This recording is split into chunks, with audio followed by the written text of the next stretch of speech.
എല്ലാ കൊളസ്ട്രോളിനും മരുന്ന് ആവശ്യമുണ്ടോ? പലപ്പോഴും രോഗികൾ വലിയ പേടിയോടെ വന്ന് ചോദിക്കുന്ന ഒരു കാര്യമാണ്, എൻ്റെ കൊളസ്ട്രോൾ ഒരു 250 ഉണ്ട്, ട്രൈഗ്ലിസറൈഡ് ഒരു 200 അടുപ്പിച്ചുണ്ട്, LDL ആണെങ്കിൽ 100 110 അടുപ്പിച്ചുണ്ട്, ഞാൻ ആ മരുന്ന് കഴിക്കേണ്ട ആവശ്യമുണ്ടോ എന്ന്. പലപ്പോഴും നമ്മൾ കൊളസ്ട്രോളിന് അല്പം കൂടുതലുണ്ട് എന്ന് കരുതി ഉടനെ മരുന്ന് കഴിക്കേണ്ട ആവശ്യമില്ല. അത് മരുന്ന് കഴിക്കണോ വേണ്ടയോ എന്നുള്ളത് തീരുമാനിക്കാൻ കുറച്ച് മാനദണ്ഡങ്ങളുണ്ട്. അതിനെക്കുറിച്ചാണ് നമ്മളിന്ന് സംസാരിക്കുന്നത്. നമസ്കാരം, ഞാൻ doctor Bipin Jose, pulmo medical centre, Pala, Kanjirappally and Sultan Bathery.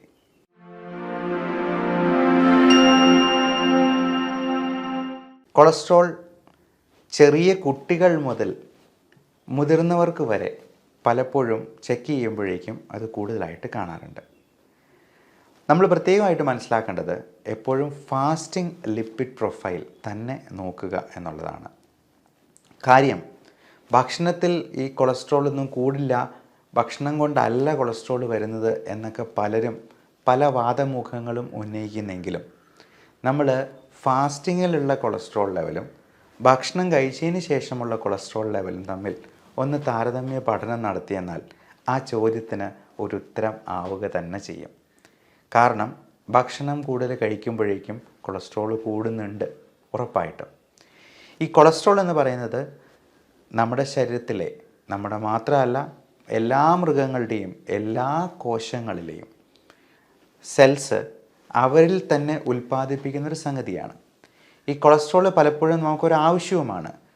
പലപ്പോഴും ട്രൈഗ്ലിസറൈഡ് പോലുള്ള സംഗതികളൊക്കെ നമ്മുടെ മീൽസിനിടയ്ക്കുള്ള, അതായത് ഒരു ഭക്ഷണം കഴിച്ചിട്ട് അടുത്ത ഭക്ഷണം കഴിക്കാനായിട്ട് ദൈർഘ്യമേറുന്ന സമയത്ത് ഈ ട്രൈഗ്ലിസറൈഡിൽ നിന്നാണ് ഊർജം ഉൽപ്പാദിപ്പിക്കാനായിട്ടും അത് നമുക്ക് എനർജിയായിട്ട് ഉണ്ടാക്കുകയും ചെയ്യുന്നത്. അതുകൊണ്ട് തന്നെ ഫാസ്റ്റിംഗ് കൊണ്ട് നമുക്ക് ഈ കൊളസ്ട്രോളിനെ കുറേയധികം എരിയിച്ച് കളയാം എന്നുള്ളതാണ്. കൊളസ്ട്രോൾ എന്ന് പറയുന്ന ലിപ്പിഡ് മോളിക്യൂൾ തന്നെ അത് റൂം ടെമ്പറേച്ചറിൽ നിന്നും തണുപ്പിച്ച് കഴിഞ്ഞാൽ അതൊരു മഞ്ഞ ക്രിസ്റ്റലോയിഡ് ടൈപ്പ് ഒരു മോളിക്യൂളായിട്ട് നമുക്ക് കിട്ടും എന്നുള്ളതാണ് മനസ്സിലാക്കേണ്ടത്.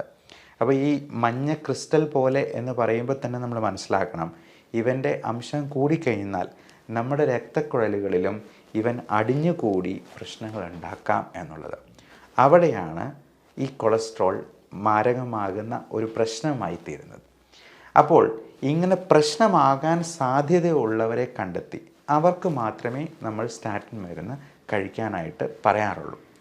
പലപ്പോഴും വിദേശത്തൊക്കെ അതൊരു 40 വയസ്സ് കഴിയുമ്പോഴാണ് അവരതിൻ്റെ ഒരു പ്രോട്ടോക്കോൾ ക്രിയേറ്റ് ചെയ്തിരിക്കുന്നത്. 40 വയസ്സ് കഴിഞ്ഞിട്ടുള്ള ആൾക്കാർക്കാണ് ഒരു 90% ഈ ഹാർട്ട് അറ്റാക്ക് പോലുള്ളത് വരുന്നത്. അവിടെയും വേറെ ചില ആൾക്കാരുണ്ട് അതിന് ആക്ഷേപമായിട്ടുള്ളവർ. കാര്യം, 10ാം ക്ലാസ്സിൽ പഠിക്കുന്ന ഒരു കുട്ടി പോലും ഹാർട്ട് അറ്റാക്ക് പോലും മരിച്ചത് നമ്മൾ ഈയിടെ പത്രത്തിൽ വായിച്ചറിഞ്ഞതാണ്. അതുകൊണ്ട് ടീനേജ് പ്രായക്കാർ മുതലേ ഈ കൊളസ്ട്രോളിൻ്റെ പ്രശ്നങ്ങളും മൂലമുണ്ടാകുന്ന ഹാർട്ട് അറ്റാക്കും സ്ട്രോക്കും ഒക്കെ. കഴിഞ്ഞ ദിവസം ഇന്നലത്തെ ഒരു പേഷ്യൻ്റ് വെറും 32 വയസ്സിൽ സ്ട്രോക്ക് വന്നിട്ടുള്ള ഒരാളാണ്. അപ്പോൾ ഇങ്ങനെയുള്ള വ്യക്തികളെയും നമ്മൾ കാണുന്നുണ്ട്. അപ്പോൾ അങ്ങനെയുള്ളവർക്ക് നമ്മൾ പ്രത്യേകമായിട്ട് നോട്ട് ചെയ്യേണ്ട 2-3 കാര്യങ്ങളുണ്ട്. ഒന്ന്, അവരുടെ ജനിതകമായിട്ടുള്ള ഫാമിലി ഹിസ്റ്ററി. കുടുംബത്തിൽ ആർക്കെങ്കിലും ഹാർട്ട് അറ്റാക്ക്, സ്ട്രോക്ക് പോലുള്ള പാരമ്പര്യങ്ങൾ ഉണ്ടായിട്ടുണ്ടോ? എന്നെ സംബന്ധിച്ച് പേഴ്സണലി പറയുകയാണെങ്കിൽ എൻ്റെ ഫാദറിൻ്റെ ബൈപ്പാസ് കഴിഞ്ഞാണ്, ഫാദറിൻ്റെ അനിയന് ബൈപ്പാസ് കഴിഞ്ഞാണ്, എൻ്റെ ഗ്രാൻഡ് പേരൻസ് 2 പേരും ഹാർട്ട് അറ്റാക്കായിട്ട് മരിച്ചു പോയിട്ടുള്ളവരാണ് ഒരു പ്രായമായതിനു ശേഷം. അതുകൊണ്ട് തന്നെ എനിക്ക് ഇത്തരത്തിലുള്ള അസുഖം വരാനുള്ള സാധ്യത വളരെ കൂടുതലാണ്. അതുകൊണ്ട് തന്നെ ഞാൻ ഇപ്പോഴേ സ്റ്റാറ്റിൻ മരുന്ന് ചെറിയ അളവിൽ സ്റ്റാർട്ട് ചെയ്തിട്ടുണ്ട് എന്നുള്ളതാണ്. അത് 5 mgയുടെ റോസുവാസ്റ്റാറ്റിൻ എന്ന് പറയുന്ന മരുന്നാണ് ഞാൻ എടുക്കുന്നത്. ഇപ്പോൾ അട്രോവസ്റ്റാറ്റിൻ, സിംവസ്റ്റാറ്റിൻ തുടങ്ങിയ പല മരുന്നുകളും, ഇതെല്ലാം ഒരേ സ്റ്റാറ്റിൻ മരുന്നുകളുടെ ചേട്ടനനിയന്മാർ തന്നെയാണ്. അതോടൊപ്പം ഈ ഫാമിലി ഹിസ്റ്ററിയോടൊപ്പം തന്നെ നമ്മൾ നോക്കേണ്ടത് അവരുടെ ജീവിത സാഹചര്യങ്ങളും അവരുടെ സ്ട്രെസ് ഫാക്ടറും ഒപ്പം അവരുടെ ദുശീലങ്ങളും. പ്രത്യേകിച്ചും സ്മോക്കിംഗ്, ആൽക്കഹോൾ, പിന്നെ ഇപ്പോൾ കഞ്ചാവ് പോലുള്ള ലഹരി പദാർത്ഥങ്ങളും വളരെ സുലഭമാണ്. അതുകൂടാതെ ഫാസ്റ്റ് ഫുഡ് സംസ്കാരത്തിലുള്ള അമിതവണ്ണമുള്ള, ഏറ്റവും പ്രധാനം പ്രമേഹം പോലുള്ള അനുബന്ധ കോമോബിഡിറ്റീസ് എന്ന് വിളിക്കുന്ന രോഗങ്ങളുള്ളവർക്ക് ഒക്കെ ഇതുപോലുള്ള സാധ്യതകൾ ഏറുകയാണ്. അപ്പോൾ രണ്ടിൽ കൂടുതൽ റിസ്ക് ഫാക്ടേഴ്സ് ഉള്ള ആൾക്കാർക്ക്, അത് പ്രായമാകാം, ഫാമിലി ഹിസ്റ്ററി ആകാം, നമുക്ക് ഡയബറ്റീസ്, ഹൈപ്പർ ടെൻഷൻ, കൊളസ്ട്രോൾ പോലുള്ള അസുഖങ്ങളായിരിക്കാം, അല്ലെങ്കിൽ സ്മോക്കിംഗ് പോലുള്ള റിസ്ക് ഫാക്ടേഴ്സ് ആയിരിക്കാം. അത് മോഡിഫയബിൾ ആയിട്ടുള്ള അല്ലെങ്കിൽ നോൺ മോഡിഫയബിൾ ആയിട്ടുള്ള റിസ്ക് ഫാക്ടേഴ്സ് എന്ന് പറയും. ഇപ്പോൾ സ്മോക്കിംഗ് ഒക്കെ നമുക്ക് മോഡിഫൈ ചെയ്യാവുന്നതാണ്, എന്നാൽ നമ്മുടെ ഫാമിലി ഹിസ്റ്ററി നമുക്കൊരിക്കലും മോഡിഫൈ ചെയ്യാൻ പറ്റുന്നതല്ല. അപ്പോൾ ഇങ്ങനെയുള്ള റിസ്ക് ഫാക്ടേഴ്സിനെ നമുക്ക് ഒന്നെങ്കിൽ മാറ്റി നിർത്തുക, അല്ല അത് രണ്ടിൽ കൂടുതലാകുന്നുണ്ടെങ്കിൽ അതിൻ്റെ സ്റ്റാറ്റിൻ മരുന്നുകൾ കഴിക്കുന്നത് തന്നെയായിരിക്കാം നമ്മുടെ ഒരു സേഫ്റ്റി പാർട്ടിന് ഏറ്റവും നല്ലത്. ഇനി ഇതിൽ നമുക്ക് ഭക്ഷണത്തിലും നമ്മുടെ എക്സസൈസിലും ശ്രദ്ധിക്കേണ്ട കാര്യങ്ങൾ എന്തൊക്കെയാണ് എന്നുകൂടി നിർബന്ധമായിട്ടും അറിഞ്ഞിരിക്കണം. ഇപ്പോൾ ഭക്ഷണത്തിൽ നമ്മൾ പലപ്പോഴും വിചാരിക്കുന്നത് പോലെ ഇറച്ചി മീനും ഒക്കെ കൂടുതൽ കഴിക്കുന്നത് കൊണ്ടല്ല കൊളസ്ട്രോൾ ഉണ്ടാകുന്നത് എന്ന് ഭൂരിഭാഗം ആൾക്കാർക്കും അറിയാം. അതുപോലെ മുട്ട വലിയ മാരക പ്രശ്നമുണ്ടാകുന്നതാണ് എന്നൊക്കെയാണ് ആൾക്കാർ ധരിച്ചിരുന്നത്.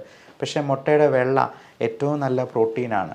നമുക്കിതിനേക്കാളൊക്കെ കൂടുതൽ പ്രശ്നങ്ങൾ ഉണ്ടാക്കുന്നത് ഹൈ ഗ്ലൈസീമിക് ഇൻഡെക്സ് ഉള്ള, പ്രത്യേകിച്ചും ഷുഗർ കണ്ടൻറ്റ് കൂടുതലുള്ള, ഇപ്പോൾ നമ്മുടെ അരിയും ഗോതമ്പും പോലും നമുക്ക് നല്ല റിഫൈൻഡ് ഫ്ലോറിൽ കിട്ടുമ്പോൾ ഒരു പൊടിപ്പോ അല്ലെങ്കിൽ ഒരു പൊട്ടോ ഇല്ലാത്ത അരിയിൽ പോലും ഹൈ ഗ്ലൈസീമിക് ഇൻഡെക്സ് ആണ് എന്നുള്ളതാണ് മനസ്സിലാക്കേണ്ടത്. നമ്മുടെ വെള്ളരിച്ചോറ് എന്ന് പറയുന്നത് നമ്മൾ ഈ ഷുഗറിനോട് സമാനമായിട്ടുള്ള, പഞ്ചസാരയ്ക്ക് സമാനമായിട്ടുള്ളൊരു സംഗതി തന്നെയാണ് എന്ന് എത്ര പേർക്കറിയാം. അതേപോലെ തന്നെ ചപ്പാത്തി, ഇപ്പം നമ്മൾ ചോറ് മാറ്റി വെച്ചിട്ട് ഒരു 5 ചപ്പാത്തി കഴിച്ചെന്നാൽ ഇത് മാറ്റി വയ്ക്കുന്നതുകൊണ്ടുള്ള പ്രയോജനമൊന്നും കിട്ടുന്നില്ല എന്ന് മാത്രമല്ല, അതിനേക്കാൾ കാലറി ചിലപ്പോൾ ഉള്ളിലോട്ട് പോയി എന്ന് വരും. നമ്മൾ അരിയും ഗോതമ്പും ഒക്കെ നമ്മുടെ സംസ്കാരത്തോട് വളരെയധികം അടുത്ത് നിൽക്കുന്ന സംഗതികളാണ് അരിയൊക്കെ. ഇപ്പം നമ്മൾ ജനിച്ച് ഒരു കുട്ടി ഖരാഹാരം കഴിക്കാറാവുമ്പോൾ തന്നെ ചോറൂണിൽ ചടങ്ങിലാണ് അത് തുടങ്ങുന്നത്. ഓരോ പ്രാവശ്യവും നമ്മൾ ഓണമുണ്ടോ എന്ന് വെച്ചിട്ടാണ് നമ്മുടെ എക്സ്പീരിയൻസ് കണക്കാക്കുന്നത്. ഊണ് കാലമായോ എന്നാണ് നമ്മൾ സമയം പോലും ചോദിക്കുന്നത്. അതേപോലെ നമ്മൾ ഓരോ പ്രാവശ്യവും ഊണ് കഴിക്കുന്നതുമായി ബന്ധപ്പെട്ട് നമ്മുടെ സാംസ്കാരികമായിട്ടുള്ള, ഇപ്പോൾ ഒരു റിലീജിയസ് പോയിൻ്റ് ഓഫ് വ്യൂവിൽ മാത്രമല്ല, നമ്മുടെ മലയാളി സംസ്കാരം എന്ന് പറയുന്നത് ചോറൂണുമായിട്ട് ബന്ധപ്പെട്ടതാണ്. ഇതെൻ്റെ ചോറാണെന്നാണ് നമ്മുടെ ജോലിയെപ്പറ്റി പോലും പറയുന്നത്. ചോറ് കഴിക്കുന്നവർക്ക് നല്ല ബുദ്ധി ഉണ്ടാവും, അവർക്ക് ചിന്തിച്ചെന്നാൽ ഇത് മനസ്സിലാകുമെന്നാണ് നമ്മൾ ഊറ്റം കൊള്ളുന്നത്. ഇനി മരിച്ചു കഴിഞ്ഞ് ബലിയിടുമ്പോൾ പോലും ബലിക്കാക്കുകളെ നമ്മൾ കൈകട്ടി വിളിക്കുന്നത് ചോറ് ഉരുട്ടി വെച്ചുകൊണ്ടാണ്. അപ്പോൾ ഈ ചോറ് വാസ്തവത്തിൽ നമ്മളൊരു പരിധിയിൽ കൂടുതൽ ഉപയോഗിച്ചെന്നാൽ അത് തന്നെ കൊളസ്ട്രോളിന് കാരണമാകുമെന്നുള്ളത് എത്ര പേർക്കറിയാം. ഇപ്പോൾ ചോറ് കഴിക്കുന്നത് നമ്മൾ ഒരു പിടി ചോറ്, ഇപ്പം നമ്മൾ പല മറ്റ് സംസ്ഥാനങ്ങളിലെയോ അല്ലെങ്കിൽ മറ്റ് രാജ്യങ്ങളിലെയൊക്കെ നല്ല ആരോഗ്യം കാത്തു സൂക്ഷിക്കുന്ന ആയുസ്സുള്ള ആൾക്കാരുടെ ഒരു ആഹാര രീതി നോക്കിയെന്നാൽ അറിയാം, അവർ 2 നേരം മാത്രമേ ഭക്ഷണം തന്നെ കഴിക്കത്തുള്ളൂ. അപ്പോൾ ആ കഴിക്കുന്നതിൽ തന്നെ കൂടുതലും ഇലക്കറികളും കുറേ സൂപ്പൊക്കെ ആയിരിക്കും ആദ്യമേ അവർ കഴിക്കുക. അതിൽ കൂടുതലും ഇലയും അതുപോലെ കൂടുതലായിട്ട് വെള്ളം അടങ്ങിയിട്ടുള്ള, പലപ്പോഴും പല വെജിറ്റബിൾസും ഫ്രൂട്ട്സും ഒക്കെ അടങ്ങിയിട്ടുള്ള ഭക്ഷണം കഴിച്ച് വിശപ്പൊന്ന് അടങ്ങിയിട്ട് പേരിന് മാത്രം ഒരല്പം കാർബോഹൈഡ്രേറ്റ്, നമ്മളത് 0 കാർബോഹൈഡ്രേറ്റ് എന്നല്ല പറയുക, മോഡറേറ്റ് ലെവൽ ഓഫ് കാർബോഹൈഡ്രേറ്റിൽ അത് ഒതുക്കി നിർത്താനായിട്ടാണ് പറയുക. നമ്മുടെ എല്ലാം പ്രശ്നം, നമ്മൾ ഒരു കൂന കൂട്ടി ചോറുണ്ണും, അതിൻ്റെ അറ്റത്ത് ഇത്തിരി പൂര ഒരു കറി ഉണ്ടാവും, അത് എന്തെങ്കിലും ഉണക്കമീനോ അല്ലെങ്കിൽ അച്ചാറോ ഒക്കെ ആയിട്ട് വളരെ മോശമായിട്ടുള്ള ഒരു ആരോഗ്യത്തിലേക്ക് തള്ളിവിടുന്ന രീതിയിലുള്ള ആഹാരശീലങ്ങളാണ് നമുക്ക് പലപ്പോഴും പ്രശ്നങ്ങൾ ഉണ്ടാക്കുന്നത്. അപ്പോൾ കൊളസ്ട്രോളിന് നമ്മൾ ശ്രദ്ധിക്കേണ്ടത്, അല്ലെങ്കിൽ BP കൂടുന്നവർ, ഡയബറ്റിക് ആകാൻ സാധ്യതയുള്ളവരൊക്കെ ശ്രദ്ധിക്കേണ്ടത്, നമ്മൾ അരിയുടെ ഉപയോഗം പരമാവധി കുറയ്ക്കുക. 1-2 സ്പൂണിൽ, കഴിഞ്ഞ ദിവസം ഒരു അമ്മച്ചി എന്ന് പറഞ്ഞ പോലെ ഞാൻ 1 സ്പൂൺ ചോറേ കഴിക്കാറുള്ളൂ. അമ്മച്ചിയാണെങ്കിൽ ആ കസേരയിൽ നിറഞ്ഞ് തുളുമ്പിയിരിക്കുക, അത്രയും വണ്ണമുണ്ട്. അപ്പം അമ്മച്ചിയോട് ഞാൻ പറഞ്ഞത്, ആ സ്പൂൺ എനിക്കൊന്ന് കാണണം കേട്ടോ അമ്മച്ചി, ഞാൻ വീട്ടിലോട്ടൊന്ന് വരണം എന്നാണ് പറഞ്ഞത്. അപ്പം പലപ്പോഴും 1 സ്പൂൺ എന്ന് പറയുമ്പോൾ ആ സ്പൂണിൻ്റെ അളവ് എത്രയാണെന്നുള്ളത് അവരവർക്ക് തന്നെ അറിയത്തുള്ളൂ. നമ്മൾ അതിൻ്റെ ക്വാണ്ടിറ്റി വളരെയധികം കുറച്ച് നിർത്തുക.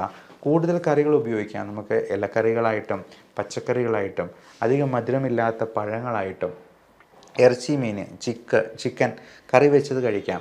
ചെറുമീനുകളായിട്ടുള്ള മത്തി, അയല ഒക്കെ കറി വെച്ചത് കഴിക്കുന്നത് തീർച്ചയായിട്ടും നമുക്ക് കൂടുതൽ ഗുണകരമാണ്. അതുപോലെ മുട്ടയുടെ വെള്ള നമുക്ക് നല്ല സറ്റൈറ്റി, അതായത് നമ്മുടെ വയറ് നിറഞ്ഞിരിക്കുന്ന ഒരു ഫീലിംഗ്, ഒരു സംതൃപ്തി തരുന്ന ഒരു നല്ല ഭക്ഷണമാണ്.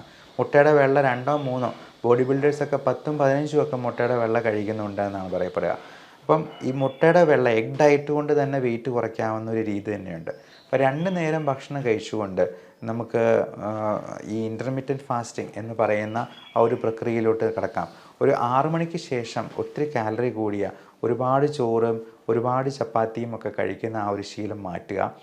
കൂടാതെ നമുക്ക് ഇടയ്ക്ക് സ്നാക്സ് ആയിട്ട് കഴിക്കണമെന്നുണ്ടെങ്കിൽ ഫ്രൂട്ട്സിലേക്ക് നമ്മൾ മാറി ചിന്തിക്കുക. അത് ഫ്രൂട്ട്സ് പ്രിപ്പയർ ചെയ്ത് കട്ട് ഫ്രൂട്ട്സ് ആയിട്ട് നമുക്ക് ഓഫീസിൽ കൊണ്ടുപോകാവുന്നതേ ഉള്ളൂ. പഴംപൊരി, ഉഴുന്നുവട പോലുള്ള സാധനങ്ങളൊക്കെ ഒരു ഊണിനേക്കാൾ കൂടുതൽ നമ്മുടെയൊക്കെ ഉള്ളിലേക്ക് എനർജി പമ്പ് ചെയ്യുന്ന സംഗതിയാണ് എന്നുള്ളത് മനസ്സിലാക്കുക. ഇനി ഇങ്ങനെയൊക്കെ ശ്രദ്ധിച്ച് നമുക്ക് കൊളസ്ട്രോൾ കൺട്രോൾ ആക്കാൻ പറ്റിയില്ല എന്നുണ്ടെങ്കിൽ, നമ്മുടെ ജീവിതക്രമം തെറ്റിപ്പോയെന്നാൽ, നമുക്കൊരു ഹാർട്ട് അറ്റാക്കോ സ്ട്രോക്കോ ഒക്കെ വന്നു കഴിഞ്ഞാൽ നമ്മൾ കഴിക്കേണ്ടി വരുന്ന സ്റ്റാറ്റിൻ മരുന്നുകളുടെ അളവ് 40 മില്ലിഗ്രാമോ അതിലേറെയോ ഒക്കെയാണ്. അപ്പോൾ ഈ 40 മില്ലിഗ്രാമിൽ കഴിക്കുമ്പോൾ ഉണ്ടാകുന്ന സൈഡ് ഇഫക്റ്റ് എത്രത്തോളം ഉണ്ടാകുമെന്ന് നമുക്ക് പറയാൻ പറ്റില്ല. അത് കൊടുക്കാതിരിക്കാനും പറ്റില്ല. കാര്യം അത് കൊടുത്തില്ലെന്നുണ്ടെങ്കിൽ ആൾ അവിടെ തന്നെ മരിച്ചു പോകും. അപ്പോൾ അതുകൊണ്ട് ആ 40 മില്ലിഗ്രാമിൽ കഴിക്കുമ്പോൾ ഉണ്ടാകുന്ന സൈഡ് ഇഫക്റ്റിനെ പേടിച്ച് നമ്മളിപ്പോഴേ ഈ പറഞ്ഞ 5 മില്ലിഗ്രാമിൻ്റെ മരുന്ന് പോലും കഴിക്കാതിരുന്ന് കഴിഞ്ഞിട്ടുണ്ടെങ്കിൽ ചിലപ്പോൾ ആ പ്രായം എത്തുമ്പോഴേക്കും നമുക്ക് ഒന്നും ചെയ്യാൻ പറ്റാത്തൊരവസ്ഥയിലേക്ക് വരും. അപ്പോൾ നമ്മുടെ ക്വാളിറ്റി ഓഫ് ലൈഫ് അത്ര കണ്ട് കുറഞ്ഞു, ജീവൻ ഭാഗ്യം കൊണ്ട് തിരിച്ചു കിട്ടിയെന്നാൽ പോലും. അപ്പോൾ പരമാവധി നമ്മുടെ ഭക്ഷണത്തിലും ആഹാരക്രമത്തിലും നമ്മുടെ ഡയറ്റ് എക്സസൈസിലും ശ്രദ്ധിക്കുക. ജീവിതക്രമത്തിൽ സ്ട്രെസ്സ് കുറയ്ക്കാനായിട്ട് നോക്കുക, നല്ല ഉറക്കം ഉണ്ടാകാനായിട്ട് നോക്കുക. എന്നിട്ടും നമുക്ക് ഈ പറയുന്ന റിസ്ക് ഫാക്ടേഴ്സ് 2ൽ കൂടുതലുണ്ടെങ്കിൽ ചെറിയ അളവിൽ സ്റ്റാറ്റിൻ മരുന്ന് എടുക്കുക തന്നെ വേണം. ഡയബറ്റീസും BP-യും കൃത്യമായ കൺട്രോളിൽ കൊണ്ടുപോകണം. അതല്ല എന്നുണ്ടെങ്കിൽ നമ്മൾ ഭാവിയിൽ ഒരു കോംപ്ലിക്കേഷൻ എത്തുമ്പോൾ ഇതിൻ്റെ 5ഓ 10ഓ ഇരട്ടി മരുന്നുകൾ കഴിക്കേണ്ടതായിട്ട് വരും. അപ്പോൾ പോലും നമ്മുടെ ക്വാളിറ്റി ഓഫ് ലൈഫ് നമുക്ക് തിരിച്ചു പിടിക്കാൻ കഴിയാതെ വരും. എല്ലാവരും അവരവരുടെ ആരോഗ്യം നന്നായി കാത്തു സൂക്ഷിക്കാൻ പറ്റട്ടെ എന്ന് ആശംസിച്ചുകൊണ്ട് നിർത്തുന്നു. Love and regards, doctor Bipin Jose, Pulma medical centre, Pala, Kanjirappally and Sultan Bathery.